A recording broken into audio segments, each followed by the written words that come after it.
Hi guys, so today I decided to show us how Omo is being made. Yeah, this is the real Omo. Since I came to Lagos State, I actually stopped eating Omo. We call it Kanda in my area because I don't understand the taste. I don't understand how Lagos Omo tastes. It tastes so horrible. But I traveled to the east and I was opportune to have the real sweet taste of Omo, and I want to walk you through in this video on how Omo or Kanda, as we usually call it, is being made. All right, so the first thing is to get the cow because it is the cow skin that's this is gotten from. So get the cow, kill the cow, and start removing the skin.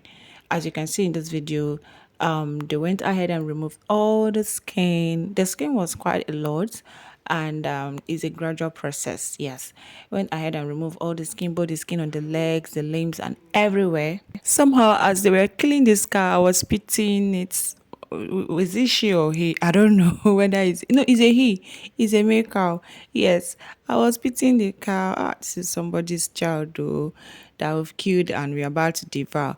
Okay, so this is a skin that is detached from the body already, and this is how it's going to be processed. First of all, remove the skin and get it roasted that back so that the hair will get burnt off, and as the hair is getting burnt off and as the heat is penetrating the skin, it thickens, and that is how the pomo is being made. As you can see here, it's beginning to thicken. The hair is being burnt off on the open fire, and that is how this going everything is going to be processed. Yes, trust me, this tastes very different from what I get in this Lagos state. I don't know how they process the pomo they sell in this Lagos state. I'm even scared of buying it because I don't trust it to be healthy compared to how it tastes, and comparing the taste and to that of what we get from the east.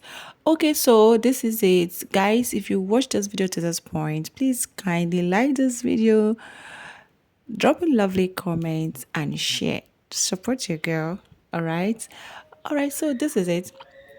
And after it has been roasted, the skin has thickened, the hair has gone off, go ahead and remove like try find a means to remove the sand.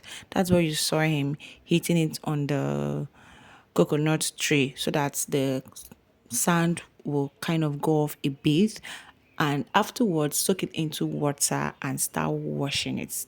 You see all those black stuff that you got from the open fire, it has to be scrubbed off with an iron sponge, and that is when you now get that clear brown color of a pomo. One thing I noticed about this freshly made pomo was that it was not hard to cook. Oh. It was very easy to cook. Before you know it, piam piam is already soft, and it tastes is so good. Oh my god, it tastes so good. It really tastes so delicious. All right, guys. So here we're still washing it. It is a whole lot. So yeah, wash off everything though with iron sponge. I was busy making the video and was also gisting with the butcher man. So this is it, everything ready, soft, yummy, and ready to be cooked. Yeah, so we're going to be using this to make bitter leaf. Yes, Omo is very good in bitter leaf. Oh my god, the taste was heavenly. You got to try this. Next time when you want to buy Omo, buy from the east. This thing that's selling in Lagos State here, I don't understand it. Thank you guys for watching. See you. Bye.